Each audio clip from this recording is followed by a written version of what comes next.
روز کی بیٹھک جو تھی وہ اقبال مہدی بھائی للن ہوا کرتے ہیں جو دنیا اردو کے ممتاز آرٹسٹ ہیں، ان کے ہماری شام کے اوقات کی بیٹھک ہوا کرتی تھی۔ غلطی سے میرا رجحان بھی شاعری کی جانب تھا اور ایک چیز پریشان کرتی تھی، اور کسی طرح سے ہم نے ایک مسودہ اپنا تیار کر لیا۔ اس وقت کمپوزنگ نہیں ہوا کرتی تھی بلکہ ہاتھ سے بٹر پیپر پہ وہ تو اقبال بھائی سے میں نے کہا کہ یار میں چاہتا ہوں کہ میرے پسندیدہ شخص جو ہیں وہ شاعر جو ہیں وہ جان صاحب ہیں اور وہ میری کتاب پر کچھ لکھیں۔ انہوں نے کہا ٹھیک ہے۔ تو شاید کا دیباچہ جو ہے ان کی کتاب کا جان صاحب کی، وہ انہوں نے اقبال بھائی کے گھر پر ہی لکھا تھا، بھائی للن کے ہاں۔ انہوں نے کہا ٹھیک ہے، میری جان بھائی سے بات ہو گئی ہے اور تم گارڈن ایسٹ ان کے گھر چلے جاؤ اور اپنا مسودہ دے دو اور اس پر لکھوا لو۔ تو یہ ذہن میں رکھیے گا کہ گارڈن ایسٹ کا گھر جو تھا وہ ہجرت کے بعد رئیس امروی صاحب کے حصے میں آیا تھا، ان کی صاحبزادیاں بھی، ان کا قیام بھی وہیں تھا، شاہانہ کا اور دیگر کا۔ تو میں جب وہ اس گھر پر پہنچا اور میں نے کہا میں جان صاحب سے ملنے آیا ہوں، تو تمام گھر کے احباب جو ہے وہ خوف سے جو ہے پریشان تھے کہ یہ کوئی قتل وتل کرنے آ گیا ہے جان بھائی کو۔ اس وقت پنجاب ہی کے کسی گاؤں دیہات سے ان کے جو خیالات ہوتے ہیں اس کے تناظر میں ان پر قتل کے فتوے جاری کیے گئے تھے کہ انہیں قتل کرنا جو ہے وہ واجب ہے۔ تو وہ چھپتے پھر رہے تھے ان برے دنوں میں۔ ایکچوئل جان بھائی جو میرے حصے میں آئے وہ برے دنوں میں آئے، اچھے دنوں کا ساتھی میں نہیں رہا ان کا، یہ میرا بس ہے۔ ان سے میں نے درخواست کی کہ جان بھائی سے ملنے آئے، انہوں نے منع کیا۔ میں دوبارہ اقبال بھائی کے پاس گیا، انہوں نے کہا وہ ہنستے ہوئے کہا کہ میری بات ہو گئی۔ جی عباس بھائی کو بھی بلائیں۔ عباس بھائی اب مہمانوں کی حیثیت سے ہی آئیں گے اور اپنے خیالات کا اظہار کریں گے۔ ایک چیئر اور لگوا دیجئے۔ عباس بھائی آپ کو بھی مزہ آئے گا گفتگو کا، آ جائیں۔ میں آپ سے معافی چاہ رہا ہوں کہ درمیان میں جو ہم نے اس سیشن کو روکا۔ شکریہ۔ ہم اسٹیج پر ایکچولی اس پروگرام کو جان ایلیا عباس نقوی کو خوش آمدید کہتے ہیں۔ اب جان بھائی کے بھتیجے بھی ہیں لیکن جان بھائی کے محب بھی ہیں، یہ بہت محبت کرنے والے انسان اور بڑے انسان، اور اس پروگرام سے پہلے یہ جس سیشن میں تھے ان کے ذہن میں یہ ہوگا کہ یار جلدی سے فضولیات ختم ہو اور میں وہاں جاؤں۔ یقین جانیے ہم ان کی کیفیت جانتے ہیں۔ تو عباس بھائی ہم اسی تناظر میں بات کر رہے تھے جو تعلق رہا جس طرح ملے۔ اقبال بھائی نے ہنستے ہوئے کہا کہ یار تم دوبارہ جاؤ اور وہ تم سے مل لیں گے۔ میں دوبارہ گیا اور وہ مجھے لے گئیں شاہانہ باجی کمرے میں اور جان بھائی سے گفتگو ہوئی اور بہت اچھا بہت سلسلہ چلتا رہا۔ یہ پہلا دن تھا ہماری ملاقات کا۔ تو انہوں نے واپسی پر مجھ سے کہا کہ یار کل کا میں ایک بات اور بتا دوں کہ وہ جس کمرے میں رہ رہے تھے وہیں پر رئیس امروی صاحب کا قتل ہوا تھا، اب وہ کمرہ ان کے حصے میں آ چکا تھا۔ تو انہوں نے بڑی محبتوں سے 1 گھنٹے بعد جب میں وہاں سے ان سے اجازت چاہی کہ میں جانا چاہتا ہوں، تو انہوں نے کہا کہ یار کل کب آؤ گے؟ تو مجھے یہ امید نہیں تھی کہ کل بھی مجھ سے ملیں گے۔ تو میں نے کہا ٹھیک ہے جان بھائی میں حاضر ہو جاتا ہوں آپ کی خدمت میں۔ تو میں وہاں سے دوبارہ بھائی للن کے اقبال مہدی کے گیا اور اپنی خوشی کا اظہار کیا کہ جان بھائی بہت تپاک سے ملے، بڑی محبت سے ملے، اور انہوں نے ایک فرمائش بھی کی ہے کہ کل جب آؤ تو کوئی مشروب وغیرہ لیتے ہوئے آ جانا۔ اچھا ہمارے حال بہت خستہ تھے ان دنوں میں، اور نہ جان بھائی کے پاس رقم آئی تھی گھر بکنے کی، تو ہم نے دوستوں سے کچھ بطور قرض کسی سے 50 کسی سے 100 لے کر اپنے آپ کو بڑا ثابت کرنے کے لیے 2-4 ان کی مشروب جو پسند کرتے تھے، یہ آپ کو ناگوار تو نہیں گزر رہا، تو وہ ہم نے بوتلیں لیں اور میں بہت فخر سے ان کی خدمت میں حاضر ہوا، اور میں نے بہت اپنے آپ کو یعنی یہ سمجھا کہ میں نے بہت کمال کا کام کیا، اور وہ باٹلز جو ہیں وہ میں نے ٹیبل پر رکھیں اور میں نے کہا جان بھائی وہ اس میں باٹلیں رکھیں، میں کہنے لگا اسے تو دفع کرو، تو یہ بتاؤ کہ گفتگو کیا ہوگی؟ تو میں بالکل حیران رہا ان کی بات پر۔ تو میں نے کہا جان بھائی وہ اندر یعنی وہ گھر کا حصہ جہاں شاہانہ باجی فرانہ اور یہ تمام رہا، تو میں نے کہا کہ وہ اندر سے پانی تو منگوا دیجئے۔ تو کہنے لگے یار عجیب بات ہے، اندر سے پانی منگوا دیجئے، وہ سامنے واش روم ہے وہاں جا کے پانی پی لو۔ یقین جانے تو ہم برے دنوں میں بھی اس کے اہل نہیں تھے کہ واش روم میں جا کر پانی پئیں، ہم نہیں سمجھتے تھے اس بات کو. تو میں نے غور سے دیکھا اور میں دوبارہ جو ہے واش روم کی جانب گیا. واش روم میں گیا تو وہاں جو بیسن لگا ہوا تھا اس پہ ایسا لگتا تھا کہ زندگی میں کبھی وہ صاف نہیں کیا گیا. کائی اور دھول اور مٹی، اور وہ سمجھ نہیں آ رہا تھا کہ وہ جو اس پہ ٹوٹی، ہم ٹوٹی کہا کرتے تھے، کہ وہ سیدھے ہاتھ پہ گھمانی ہے یا الٹے ہاتھ پر گھمانی ہے، یہ بھی سمجھ نہیں آ رہا تھا. تو بہرحال وہ ہم نے ہاتھ سے پانی پیا اور جان بھائی کی خدمت میں دوبارہ حاضر ہو گئے. اور جب میں ان کی خدمت میں حاضر ہوا تو مجھے معلوم ہوا کہ انہوں نے کیوں کہا تھا. انہوں نے کہا پانی پی لیا؟ میں نے کہا جی. کہنے کہ یار ایک بات بتاؤ، تم پانی عیاشی کے لیے پیتے ہو یا زندہ رہنے کے لیے؟ میرے لیے بڑی عجیب بات تھی. تو میں نے کہا جان بھائی زندہ رہنے کے لیے. تو کہنے لگے زندہ رہنے کے لیے اس کی ضرورت نہیں ہوتی کیونکہ خوبصورت سے گلاس میسر ہوں. واہ واہ. اور ایک شعر سنو وجدی، الٹے الٹے مطالبات مت کر الٹے الٹے مطالبات مت کر، زندگی اس قدر رئیس نہیں. نہ کر الٹے الٹے مطالبات، نہ کر زندگی اس قدر رئیس نہیں.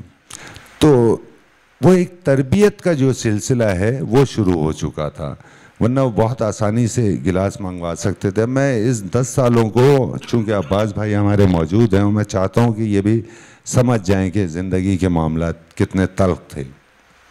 پھر ہماری اس دن سے 10 برس تک روز کی بیٹھک رہی، کبھی ایک دن بھی گیپ نہیں آیا.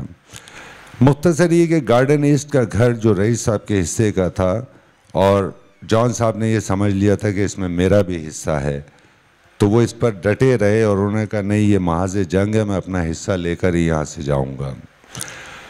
تو وہ تمام احباب جو اس گھر میں تھے وہ تو اپنے اپنے گھروں میں شفٹ ہو گئے حصہ لینے کے بعد. آخری شخص وہاں پر جان ایلیا صاحب رہ گئے گارڈن ایسٹ کے گھر پر.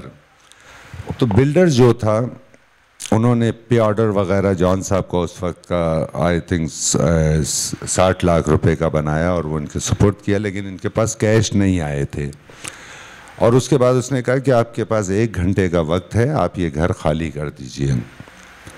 اور وہ یہ کہہ کر چلے گئے. اب جان بھائی پریشان تھے، پیسے ہاتھ میں نہیں تھے، ہمارے حالات اچھے نہیں تھے. تو کہنے لگے یار وہ تو یہ کہہ کر گیا کہ 1 گھنٹے میں خالی کر دو، تو اب ہمیں کہاں جانا ہے؟ تو میں نے ان سے کہا کہ آپ یہاں بیٹھیں، میں 1 گھنٹے میں آتا ہوں اور پھر کچھ نہ کچھ دیکھتے ہیں کہ ہمیں کہاں رہنا ہے آئندہ. تو انہوں نے بڑی حسرت سے میری آنکھوں میں آنکھیں ڈال کر دیکھا، یعنی غیر یقینی کہ اس پر، اور کہنے لگے یار آ بھی جاؤ گے؟ واہ واہ واہ واہ واہ واہ. تو میں نے کہا نہیں جان بھائی میں ضرور آؤں گا، آپ بیٹھے رہیں یہاں پر. تو میں بفر زون میں کراچی میں میرا قیام تھا، وہاں ایک دوست تھے جو کرائے پر کمرے دیا کرتے تھے. ان سے میں نے کہا کہ یار ہمیں ایک کمرہ چاہیے کرائے کے لیے، فی الوقت ہمارے پاس پیسے نہیں ہیں اور ہم بعد میں یہ پیسے آپ کو دے دیں گے. تو انہوں نے کہا یار کمرے تو میرے تمام جو ہے وہ رینٹ پر ہیں، ایک کمرہ میرے پاس ہے لیکن اس پر میری بکریاں بندھی ہوئی ہیں، تو تم وہ دیکھ لو، اگر رہ سکتے ہو تو وہاں رہ لینا. تو میں نے کہا دکھا دیجئے کمرہ. ہم وہ اس کمرے میں گئے، وہاں بکریاں بندھی ہوئی تھی اور مجھے لگا کہ ہم یہاں رہ سکتے ہیں. تو میں نے ان سے کہا کہ یار ہم یہاں رہ لیں گے لیکن یہ بتائیں کہ یہ بکریاں کہاں باندھیں گے؟ کہہ لیں گے بکریاں یہیں بندھی رہیں گی. کہہ لیں گے بکریاں یہیں بندھی رہیں گی، اگر آپ ساتھ رہ سکتے ہیں تو رہ لیں. تو ہم نے کہا ٹھیک ہے، چونکہ ہمارے پاس کوئی آپشن نہیں تھا، ہم ان بکریوں کے ساتھ وہاں پر رہنا شروع ہو گئے. جان صاحب غزل کہہ رہے ہیں، ہم ان کی جو خدمت کر سکتے وہ کر رہے ہیں، وہاں سے بکریاں میں کر رہی ہیں. اس معاملات میں شاعری ہوتی رہی جان بھائی کی. جب وہاں 3 روز ہمارا قیام رہا تو سب رنگ ڈائجسٹ کے آنر تھے اور بہت اچھے رائٹر، اردو دنیا کا مان ہے شکیل عادل زادہ. ان کا میرے پاس فون آیا کہ وجدی میں نے سنا ہے کہ یہ جو ہیں جان بھائی بہت غلط جگہ پر رہ رہے ہیں یار، تم ایسا کرو کہ انہیں جو ہے انیک کے گھر پر پہنچا دو. انیک جو جیو سے الف کا پروگرام کرتے ہیں عالم ہیں، ان کے گھر پر پہنچا دو اور باقی دیکھتے ہیں کیا کرنا ہے. ٹھیک ہے. میں نے جان بھائی کو اس بات سے آگاہ کیا اور انیق کے گھر پر گلستان جوہر میں بھائینی ہائٹس میں انہیں پہنچا دیا. آپ جہاں تکلیف محسوس کریں تو میں وائنڈ اپ بھی کر دوں گا, مجھے بتا دیجئے گا. تو میں تو اپنی ایک کیفیت میں جو یادیں ہیں وہ شیئر کر رہا ہوں آپ سے. تو انیق کیا میں نے انہیں پہنچا دیا. دوسرے دن میرے پاس شکیل عادل زادہ کا فون آیا اور انہوں نے کہا کہ یار وجدی تم کہاں ہو؟ تو میں نے کہا شکیل بھائی میں بفر زون گھر کی سائڈ ہوں. کہنے لگے یار تم فوراً انیق کے گھر جاؤ اور جان بھائی کو لے کر آ جاؤ, انیق ان کی پٹائی نہ کر دے. تو میں پریشان ہوا, تو میں نے کہا شکیل بھائی خیریت کیوں؟ کہنے لگے یار یہ بعد میں بات کریں گے, تم پہلے کو لے کر آ جاؤ جان بھائی کو. میں ایک بغیر چھت کی ایک سوزوکی ملتی تھی 100-150 روپے کی, وہ لی میں نے اور میں بھائینی ہائٹس پہنچ گیا. تو وہاں گیا تو وہ جو فلیٹ کے آگے صحن ہوتا ہے وہ اپنی دونوں, ایک پنجابی میں کہتے ہیں وکھی اور اردو میں کہتے ہیں پسلیاں, تو وہ اپنی پسلیوں پر ہاتھ رکھے ہوئے صحن میں کھڑے ہوئے تھے اور دوسری منزل سے ان کا بستر گرایا جا رہا تھا, یعنی پھینکا جا رہا تھا. وہ تمام حالات میں جان گیا اور میں نے ان سے کوئی سوال نہیں کیا, اور وہاں سے ہم دوبارہ جو ہے ان کا بستر سوزوکی میں رکھ کے انہی بکریوں والے کمرے میں آ کر رہنے لگے. ایک بات ریکارڈ کی درستی کے لیے میں ضرور آپ کی سماعتوں تک منتقل کرنا چاہتا ہوں. جان صاحب کی صاحبزادی, وہ میں نے بہت سے چینلز پر اور اس پر دیکھا کہ انہوں نے شکایتوں کا اظہار کیا کہ وہ ہمارا جان صاحب کا ذکر نہ کریں. تو میں حیران, یہ بہت چھوٹی بات ہے, یہ ہماری سطح کی بات نہیں ہے کہ ہم اسے کریں, لیکن اس کی سطح کی بات ہے ان کی صاحبزادی کی. ہم چاہتے ہیں وہ سمجھ جائے اس بات کو. جب آپ کسی سے تعلقات ختم کرتے ہیں تو پھر آپ اس کے پیسے کے محتاج نہیں ہوتے. آپ نے ان کی ساری زندگی میں سہولیات حاصل کی, آپ کی تعلیم و تربیت کے اخراجات انہوں نے اٹھائے, حتیٰ کہ مرنے کے بعد 60 لاکھ روپے جو اس وقت کی بہت بڑی رقم تھی وہ بھی آپ تک انہوں نے پہنچائی. آپ کس منہ سے کہتی ہیں کہ ان کا ذکر نہ کریں؟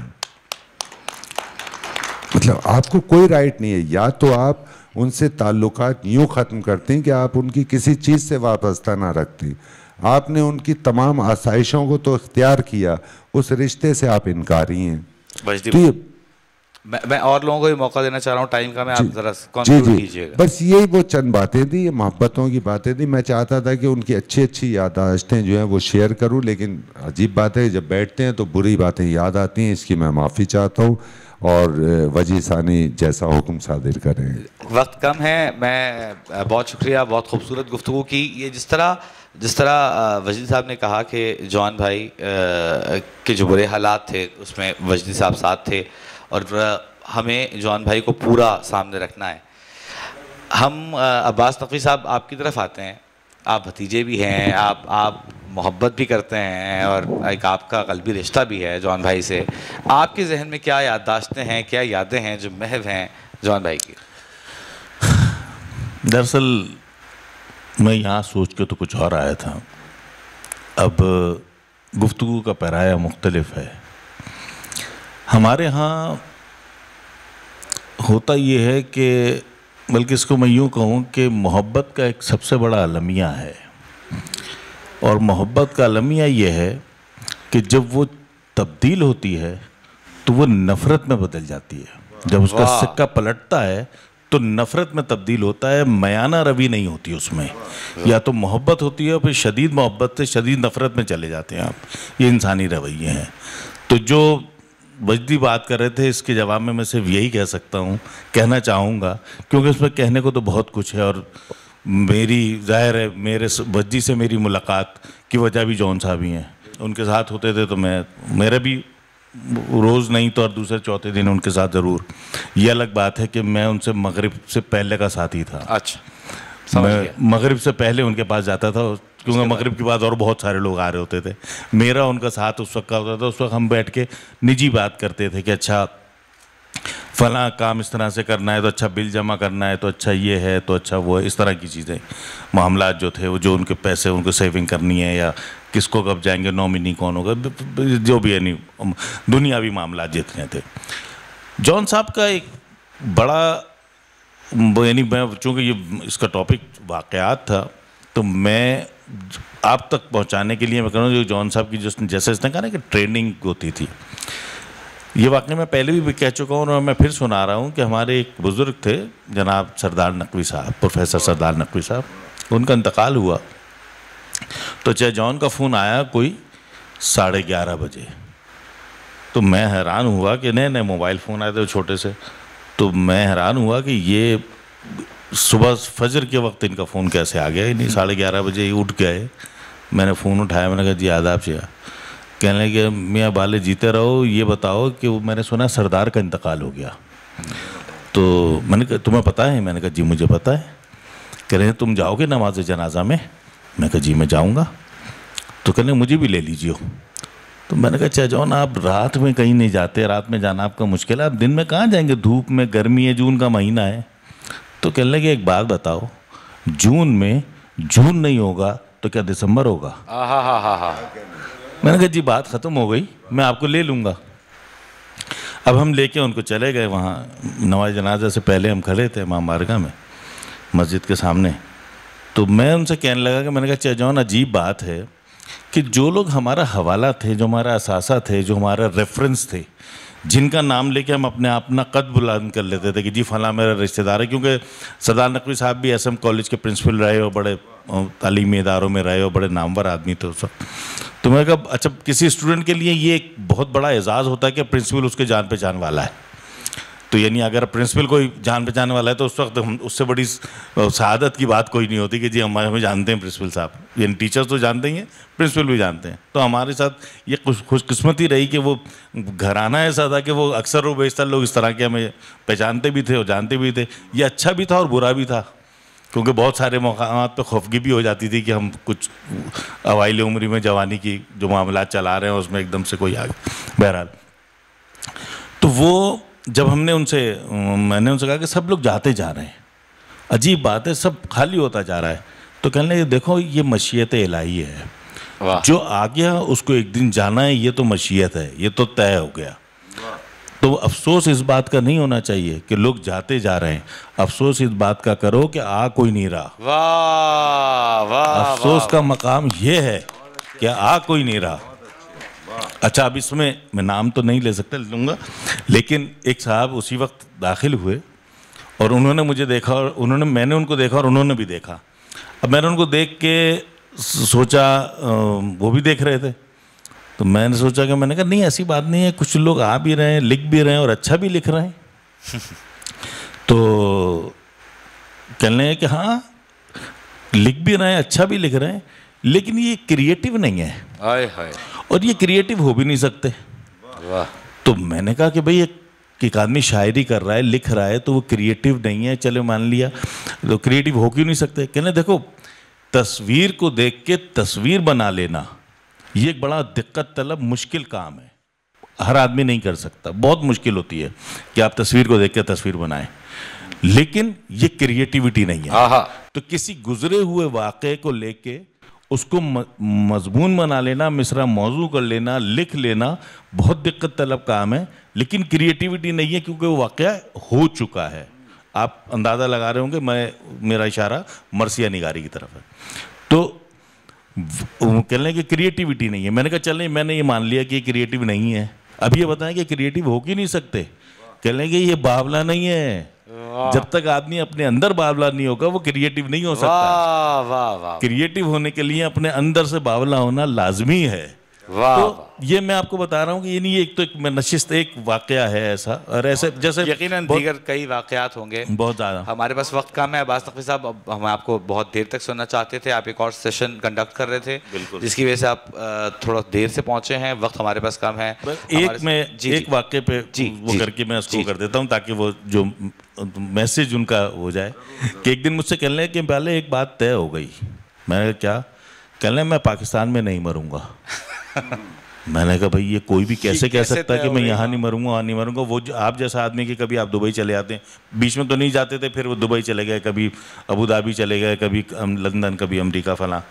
تو میں نے کہا کوئی بھی نہیں کہہ سکتا، تو یہ آپ کیسے کہہ سکتے ہیں؟ تو کہنے لگے کہ دیکھو تم ایک بات بتاؤ, جب تم کسی تقریب میں جاتے ہو, کسی شادی میں جاتے ہو, کسی جگہ پہ جاتے ہو, تو تم جاتے ہو اور پنڈال میں داخل ہوتے ہی تم ایک تارانہ نظر ڈالتے ہو پنڈال میں. پہلے اہل خانہ سے ملے جس نے تمہیں مدعو کیا ہے, تم نے ان سے ملاقات کی, سلام علیکم کی, اور پھر ایک تارانہ نظر ڈالی. اب اس نظر میں اگر تمہارا سامنے کوئی جان پہچان والا نظر آ گیا تو تم سیدھے ادھر چلے جاتے ہو, صحیح, اس کے ساتھ بیٹھ جاؤ گے ٹیبل پہ اور گفتگو کرتے رہو. اب اگر مزید کوئی ملنے والا تمہیں مل گیا تب تو تم اس کے ٹیبل پہ چلے جاؤ گے, اور اگر نہیں ملا تو وہیں 2.5-3 گھنٹے 2.5 گھنٹے 4 گھنٹے جو بھی ٹائم ہے وہ تم وہیں اسی ٹیبل پہ گزارو گے, ان کے ساتھ گفتگو کرتے رہو گے, کھانا کھاؤ گے, صاحب خانہ کو جو بھی کرنا ہے وہ کر کے اور خداحافظ کرو گے. یہی کرتے ہو؟ میں کہا جی بالکل ایسے ہی کرتے ہیں.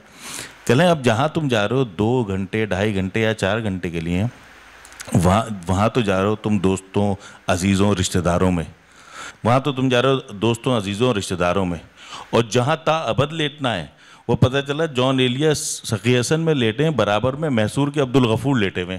اب بھائی میرا ان سے کیا تعلق, میں تو ایسی جگہ لیٹوں میرے آس پڑوس جان پہچان تو ہو.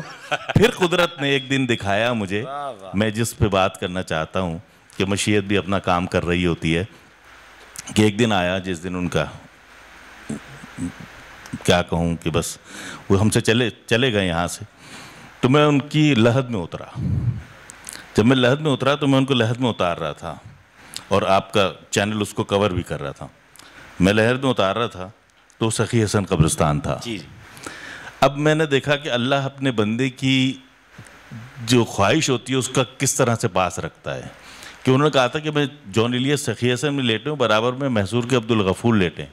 تو وہ آئے تو سخی حسن ہی, اللہ تعالیٰ نے کہا تم آئے تو سخی حسن, لیکن برابر میں محصور کے عبدالغفور نہیں, ان کے اپنے بھیا سید محمد تقی, رئیس امروی, صادقین, یہ سب لوگ اس جگہ پہ موجود ہیں. یعنی اس نے اپنے بندے کی خواہش کا احترام بھی کیا اور وہ وہاں پہ لایا.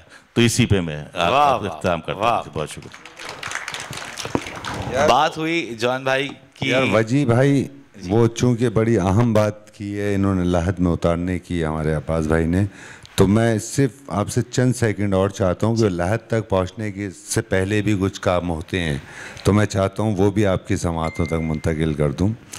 جان صاحب کا جب انتقال ہوا تو انچولی کے قبرستان میں وہ موجود تھے.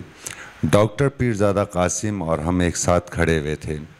تو جنہوں نے انہیں غسل دینا تھا وہ صاحب ہمارے پاس آئے, انہوں نے کہا ان کا کوئی صاحبزادہ ہو تو ان سے کہیں کہ وہ ہماری مدد کروا دیں اور غسل دے دیں.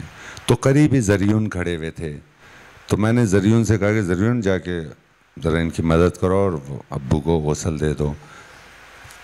تو زریون نے کہا کہ نہیں وجدی بھائی میں غسل نہیں دوں گا, میں اگر انہیں غسل دوں گا تو مجھے اپنے غسل کے لیے دوبارہ گھر جانا پڑے گا. تو وہ غسل پھر میں نے انہیں دیا. پیرزادہ قاسم کے کہنے پر ڈاکٹر صاحب نے کہا کہ یار تم بھی ان کے بیٹے ہو, تم انہیں غسل دو. تو یہ کچھ تلخ باتیں ہیں, میرے پاس تلخ باتیں ہیں عباس بھائی, تو میں چاہتا ہوں وہ لنک ہوتی رہیں اور ملتی رہیں اور ریکارڈ پر آتی رہیں. پھر ان کی زندگی کا میں 1 منٹ اور لوں گا آپ کا. یہ ایک تفریح کی بات ہے, جو ان کی زندگی کا سب سے بڑا مسئلہ تھا زندگی کے آخری سال میں, وہ یہ تھا کہ وہ ہر شخص سے مل کر یہ کہتے تھے کہ یار میری شادی کروا دو. دوسرا ان کے پاس کوئی, ان کے لیے اس وقت شاعری مسئلہ نہیں تھا, ان کی شادی مسئلہ تھا. تو ایک روز مجھ سے کہنے لگے یار یہ تم اپنی کوئی اماں تو تلاش کر لو. تو میں نے کہا یار جان بھائی کیسی تلاش کریں؟ کہنے لگے یار یہ بتاؤ ہندوستان کی سب سے اچھی اداکارہ کون ہے؟ تو میرے ذہن میں ان کا نام نہیں آیا. تو کہنے لگے وہ ہے ایشوریہ رائے. اچھا تم اسے حسن میں کتنے نمبر دو گے؟ میں نے کہا 100 نمبر. تو کہنے لگے میرے لیے 60 نمبر کی ڈھونڈ لو. یہ ان کا تھا.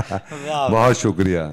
بہت شکریہ قیصر وجدی صاحب. 1 منٹ بس میں اس میں دیکھیں, یہ جو بات ہے نا, یہ بات بالکل صحیح ہے کہ وہ یہ بات کرتے تھے شادی والی, لیکن یہ صرف پوائنٹ آف ڈسکشن تک تھا, اس میں کوئی وہ نہیں تھی. وہ صرف یہ چاہتے تھے لوگ ذرا ہنسی مذاق اور ایک ذرا تفنن والی بات ہو, اس میں کوئی ان کی سنجیدہ مزاجی کا کوئی دخل نہیں تھا. وہ صرف پوائنٹ آف ڈسکشن تلاش کرتے تھے کہ چلو میاں ایک بات کر لو, تھوڑی سی تفریح کر لیں گے بس, اور باقی کچھ بھی نہیں. اچھا انور شعور صاحب ہمارے ساتھ بیٹھے ہیں. انور شعور صاحب نے خوشحالی کا زمانہ بھی دیکھا ہے, جب ان کو تنخواہ ملا کرتی تھی اور جان بھائی کو تنخواہ ساتھ ملا کرتی تھی. تو ہم چاہیں گے کہ انور شعور بھائی سے وہ خوشحالی والے زمانے کی شادی سے پہلے سے بھی جانتے تھے, تو نہیں شادی سے پہلے ہی جانتے تھے. ابھی اصل میں قیصر وجدی نے کچھ اداس کر دیا اپنی باتوں سے.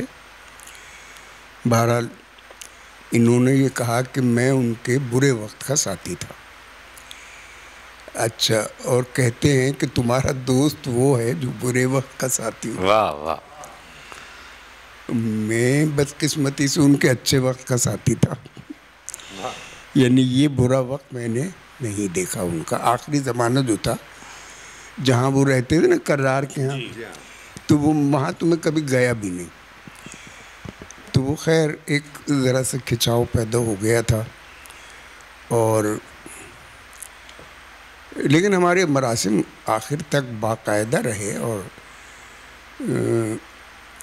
میں نے ذہن میں بہت کچھ سوچا ہوا تھا کہ فلاں فلاں بات کروں گا میں, لیکن اب ایک تو وقت کم ہے, دوسرے یہ کہ یہاں کے سیشنز میں زیادہ تر باتیں ہو چکی ہیں ان کے بارے میں.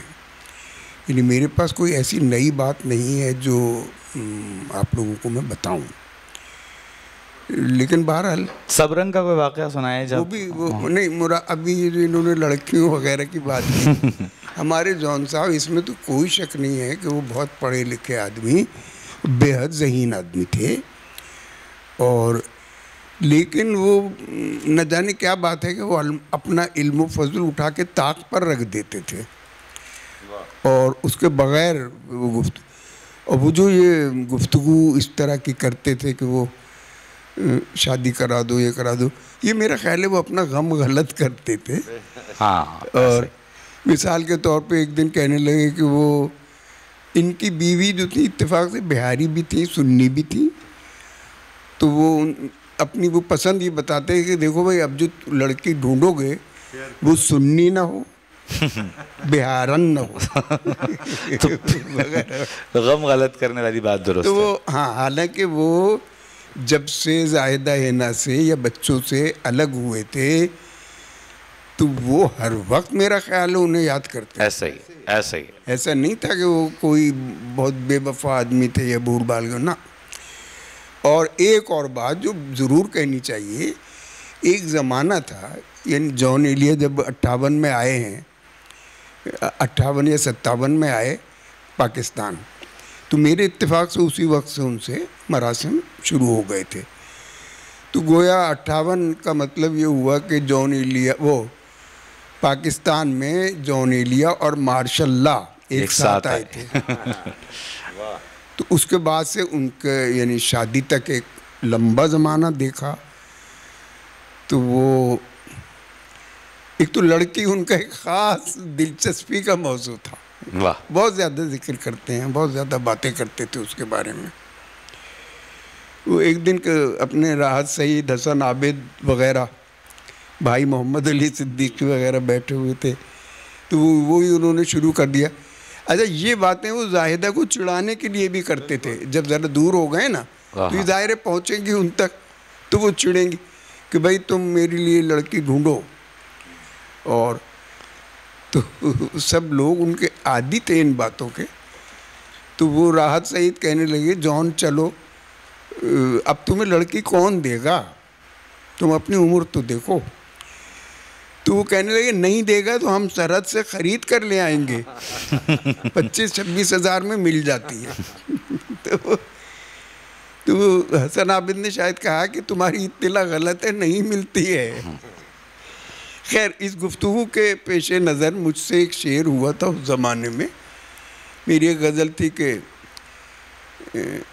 راہداری عمر کی, ناپائیداری عمر کی, کچھ اس طرح کہ ہم تمہیں اب تمہیں لڑکی تو ملنے سے رہی جان ایلیا, اب تمہیں لڑکی تو ملنے سے رہی جان ایلیا, ہم کوئی خاتون ڈھونڈیں گے تمہاری عمر کی. واہ.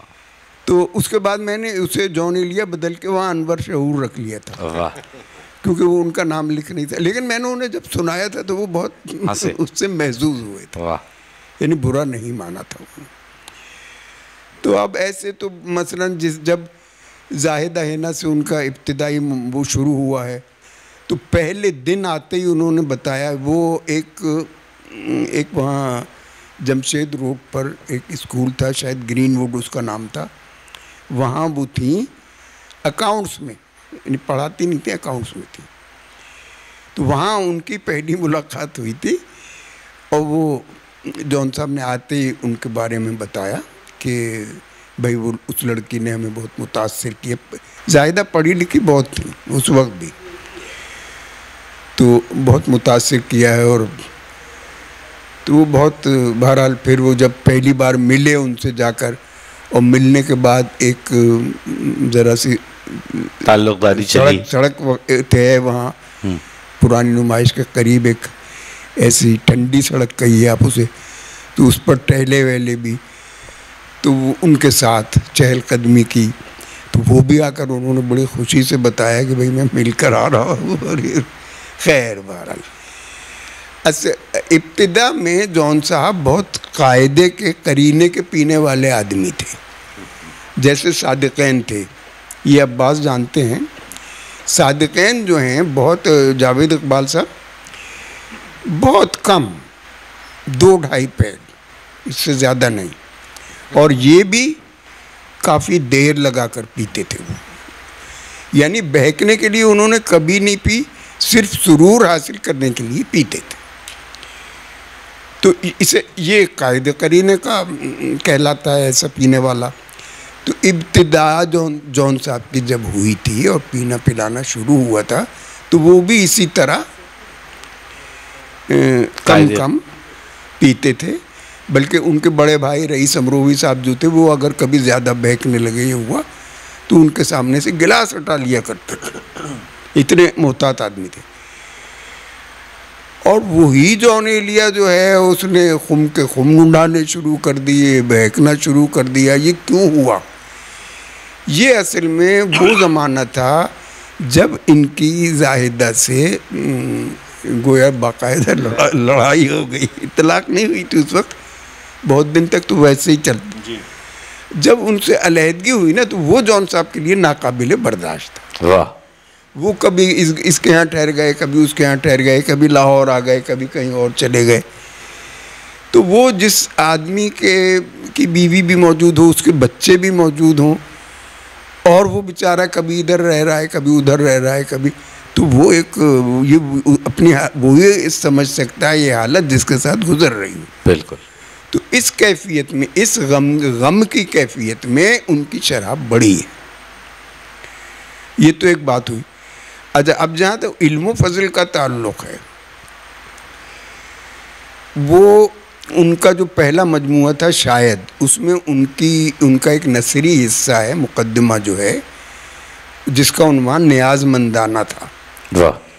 اچھا، نیاز مندانہ میں ایسی صفحے، یعنی بہت اعلیٰ درجے کی نثر لکھی ہے جون صاحب نے، جس کی ہمارے بڑے بڑے جو نثر کو پرکھنے والے لوگ ہیں، نقاد ہیں، ویسے قارئین ہیں، سب نے تعریف کی. بے شک. کیوں بھائی؟ ایسا ہی ان کی اس نیاز مندانہ کی. اب وہ کیسے ہوا یہ سننے کی بات ہے. کچھ حصہ تو انہوں نے، جیسے کہ یہ بتا رہے ہیں، اقبال مہدی وغیرہ کے ہاں لکھا، کچھ یوں ہی لکھا، گویا ابتدا کر دی تھی لکھنے کی. اس کے بعد انہوں نے مجھ سے یہ کہا کہ تم املا کر دو، یعنی میں بولوں گا، مجھے لکھنے میں دقت ہو رہی ہے، کچھ ذرا سا وہ راشا باشا بھی پیدا ہو گیا ہوگا پینے پلانے کے چکر میں. تو میں نے کہا ٹھیک ہے میں کر دوں گا. تو اب وہ ہوتا یہ تھا کہ وہ سبرنگ آ جاتے تھے، سبرنگ کے دفتر. وہاں سے 4-5 بجے ہم لوگ اٹھے، بوتل لی اور اپنے گھر چلے گئے. ہمارے بچے بھی اس وقت چھوٹے ہی تھے. تو وہ ایک کمرہ ہمارا جو تھا مخصوص، وہ گھر سے وہ ہم اسے بند کر لیتے تھے. اب جون صاحب نے پینا بھی شروع کر دیا، ہم بھی ساتھ دے رہے ہیں، اور لکھنا لکھانا بھی اسی عرصے میں ہوتا تھا. اور کبھی 2 گھنٹے لکھ دیا، کبھی 4 گھنٹے لکھ دیا، کبھی رات ہو گئی، کبھی سو گئے، نہیں لکھا. اس طرح وہ کافی طویل. اچھا، وہ کہنا یہ ہے کہ وہ جو اتنی اچھی نثر ہے، وہ بولی ہوئی نثر ہے ان کی. واہ واہ واہ واہ واہ. دیکھیے بڑے سے بڑا ادیب جب کاغذ پہ لکھتا ہے تو اس کی ایک عادت ہوتی ہے لکھنے کی، پھر کاٹ چھانٹ ہوتی ہے، یہ ہوتا ہے نہ، وہ ان کی بولی ہوئی نثر ہے اور اس میں کسی کاٹ چھانٹ کی ضرورت نہیں پڑتی تھی، جیسی ہے ویسی ہی، وہ میں نے تو ویسے ہی لکھ دیا جو وہ کہہ رہے تھے۔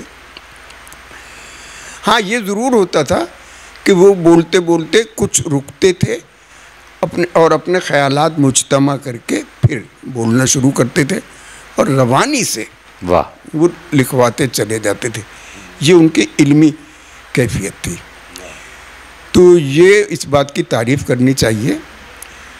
اچھا پھر وہ 200-250 صفحات ہو گئے تھے فل اسکیپ سائز کے، 200-250 صفحات، اتنی طویل ہو گئی تھی، تقریباً کو 350 بلکہ جی 200-250 ہوئے تھے شاید، جہاں تک مجھے یاد ہے 350 بھی ہو سکتے ہیں، کہ مبالغے میں کوئی حرج نہیں ہے، کیونکہ وہ خود بہت مبالغہ کرتے تھے اپنی باتوں میں۔